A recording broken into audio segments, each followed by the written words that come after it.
माँ भाग्यशाली होते हैं जिनकी माँ होती। मैं प्रार्थना करूं, लोग हमसे पूछते कि आप एक सज्जन हमको मिले हवाई जहाज में, आप 2 बार तो लंदन हो आए, फिर चल रहे हो। हम कहा तेरे बाप के टिकट पे चल रहे हैं। खैर वो बोला नहीं बाद में, वो बात अलग है। लोगों को लगता कि हम किसी लिए, हम प्रार्थना करें, हम तुम्हारे पास दान लेने नहीं आए, तुम्हें हनुमान देने आए। दूसरी प्रार्थना, आप बुला लेते प्रेम बस, हमें भी लगने लगता हम पता है क्यों आते लंदन, आज बता देते। हमारे भारत में माँ बाप के लिए पत्नी को, संसार को छोड़ देते, लेकिन लंदन में पत्नी और वर्क के लिए माँ बाप को छोड़ देते। बस यही चीज हमारे मन को दुख कर गई। पहली बार जब आए और एक माता पिता का अनुभव हमने सुना, तब हमें लगा कि नहीं, हमें भारत से बाहर जाना चाहिए, ताकि जितने भी माँ बाप से बिछड़े पिछड़े हैं उन्हें फिर से मिलवा सके। हनुमान जी के बल पर, दरबार के बल पर, जो भी है वो बात अलग है, लेकिन हम इसीलिए आए हैं ताकि हमारे तुम्हारे बच्चे संस्कार समझ पाए, माँ बाप की अहमियत क्या है। वरना तुम्हारी कमाई धमाई किसी काम की नहीं। बेटा हाथ से निकल जाए, क्या काम की बताओ। बिटिया बात ना माने, क्या काम की कमाई। उस माँ बाप से पूछना, बच्चों से प्रार्थना है, कभी उस माँ बाप से पूछना जो तुम्हारे लिए रातों भर गीले में सोती रही पर तुम्हें सूखे में सुला। उस पिता से पूछना, तुम्हारी पढ़ाई के लिए पसीना बहा दिया खून की तरह, खून बहा दिया पसीने की तरह, लेकिन कभी तुम्हें यह आभास नहीं होने दिया। एक चर्चा है, हमको किसी बच्चे ने एक घटना बताई थी। भाई ने फोन लगा के मना कर दिया कि अब रुपया नहीं भेजेंगे, तू बाहर पढ़ता है, अब रुपया नहीं भेजेंगे, हर बार भेजना पड़ता है, अब तंगी है बहुत। बेचारे बच्चे ने कुछ नहीं कहा, माँ को नहीं बताया कि माँ कहाँ से देगी, गरीबी थी। पर माँ का फोन आता, बेटा तू चिंता मत कर, कल तेरे पास पैसा पहुंच जाएगा। फोन जब कटा तो बच्चा सोचने लगा कि माँ देगी कहाँ से, सच में कर्जे में है, भाई ने मना कर दिया, पूरी स्थिति बता दी, पर माँ देगी कहाँ से। तब याद आया कि माँ के पास सिर्फ एक मंगलसूत्र बचा है। जब उस बच्चे ने पता करवाया तब पता लगा कि माँ ने वो अपना सुहाग का मंगलसूत्र भी बेच दी। लेकिन बेटा को विदेश रुपया भेजा, तू पढ़। कभी माँ बाप के पुरुषार्थ को देखा, कितना पुरुषार्थ करते हैं आपके लिए, रोते हैं दिन रात, बताते नहीं।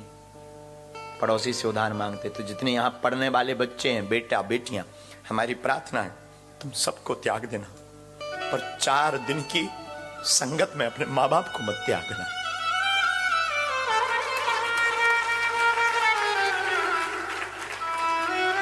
कभी याद करना उनके पुरुषार्थ को। तुम्हें यहां तक भेजने के लिए उन्होंने कितनी जिल्लतें झेली। तुम यहां आप यहां आ गए, कितना भोगा होगा उन्होंने।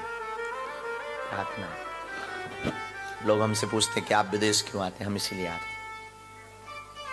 हम यहाँ के माता पिता की दुख नहीं देख सकते। बच्चे बड़े होते हैं, यहाँ का नियम अलग है। 16 साल के बाद आप बच्चों पर अधिकार नहीं जमा सकते, अपने मन का करें। हद हो गई, माँ बाप है कि धर्मशाला। 18-20 साल तक तुमने माँ बाप के पैसे उड़ाए, फिर अपने ग्लैमर के नाम पर, भविष्य के नाम पर, करियर के नाम पर माँ बाप को छोड़ के चल दिए।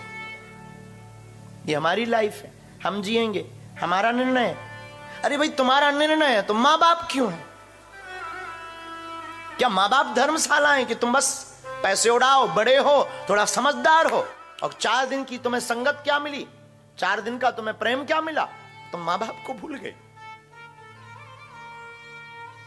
माँ बाप को मत भूलना। माई बाप, माँ बाप ने तुम्हारे लिए बहुत कुछ छोड़ा है, बहुत कुछ त्याग किया। माँ से बड़ी कोई ममता नहीं होती। इसलिए लंदन के लोगों, हम तुम्हारे पास इंग्लैंड के लोगों आते ही इसीलिए कि तुम भूल करके भी अपने मां को, भारत माता को मत भूल जाना। इस पाश्चात्य संस्कृति की चकाचौंध में मां बाप को मत भूल जाना। इस अंधी दौड़ती जिंदगी में यहां के ये जो कल्चर है, बिल्कुल जियो, मौत से जियो और दिल खोल कर जियो तुम, लेकिन दिल में हिंदुस्तान बसाए रखना। कोई तुमसे पूछे तो तुम गर्व से कहो हम हिंदुस्तानी हैं। गर्व से कहो माता पिता की जय, तुम गर्व से बोलो मां की ममता। हमारे दिल्ली की एक खबर छपी थी बहुत पहले, आज भी हमारे हृदय को झकझोर देती। माता पिता ने बच्चे को पढ़ने के लिए अमेरिका भेजा। बेटा पढ़ने को गया, एक ही बेटा था, और जब मां मर गई तो पिता ने फोन किया कि तू आ जा। तो बेटे ने फोन लगा के कहा पापा बहुत बिजी हूं, मुझे छुट्टी नहीं मिलेगी। आई एम सॉरी पापा, मैं पैसा भेज देता हूं, तुम 13वीं करा देना। हद हो गई, हद हो गई नौकरी की, हद हो गई संस्कृति की। हमारा कल्चर ऐसा नहीं है, हमारा संस्कार ऐसा नहीं है। इसलिए हम तुमसे कहते हैं प्रत्येक माता पिता से अपने बच्चों को रामायण पढ़वाओ और कथा सुनवाओ, ताकि वो आपके संस्कारों को न भूल जाएं। पढ़ाई तो होती रहेगी, नौकरी तो करते रहेंगे। और घटना तो पूरी बात यह है कि जब पिता भी मर गया, 1.5 महीने तक कोई देखने नहीं आया, क्योंकि एक ही बेटा था। जब कमरे से दुर्गंध फ्लैट में जाने लगी, तब खोला, बॉडी पूरी फूल चुकी थी, पिता की भी। तब पड़ोसियों ने पुलिस को सूचना दी, पुलिस आई, पुलिस ने अंत्येष्टि की। और जब पड़ोसियों ने उस बच्चे को फिर फोन लगाया तो पता है क्या कहता है? Uncle uncle I am sorry, मां के उसमें भी नहीं आया, और अंकल तुम अपना अकाउंट नंबर भेज दो। अरे भाड़ में जाए तेरी नौकरी, भाड़ में जाए तेरा सम्मान, भाड़ में जाए तेरी अंग्रेजी, अपना हिंदुस्तानी देसी दिल ठीक है। इसलिए भूल करके भी तुम मां बाप को मत त्यागना। हमारे भारत में, हमारे भारत का संस्कार है, जो रामायण पढ़ते, रामायण का संस्कार है, माता पिता की आज्ञा मानकर प्रभु श्री राम 14 वर्ष के लिए वनवास चले गए, लेकिन आज्ञा नहीं टाली। हमारे भारत में स्त्री को त्याग देते हैं और पद को त्याग देते हैं, पर मां बाप को नहीं त्यागते। लेकिन विदेशी कल्चर में पद को नहीं त्यागते, मां बाप को त्याग देते हैं। इसलिए हम इसलिए नहीं आए कि आप हमें धन दोगे, हम लेते हैं।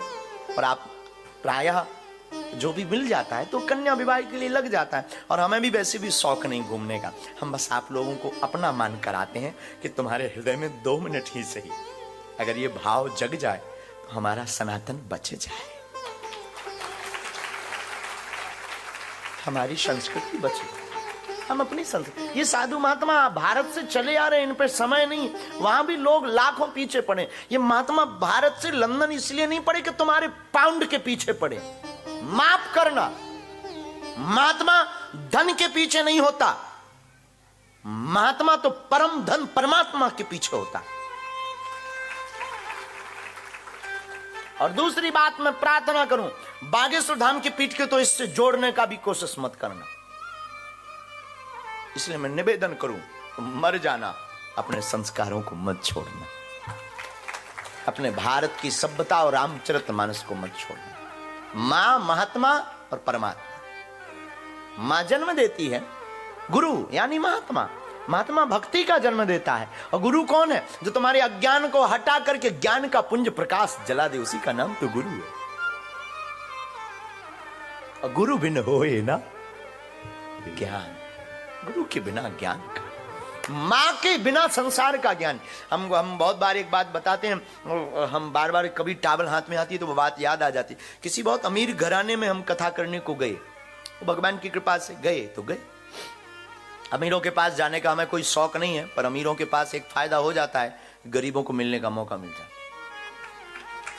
भाई कथा का खर्चा उठाएगा कौन? अपने राम जी का तो ज्यादा खर्चा है नहीं, पर टेंट लगना, भंडारा होना, ये अमीर ही करेंगे। तो करें क्या? बाढ़ में गया, अमीरों को 1 घंटा स्पेशल दे दिया, उन्हें लगेगा आई एम BBIP, लेकिन उस चक्कर में 18 घंटे हमें अपने पागलों को मिलने का मौका मिल जाए। तो एक अमीर घराने में हम गए और उस आदमी तो अमीर ही होता है।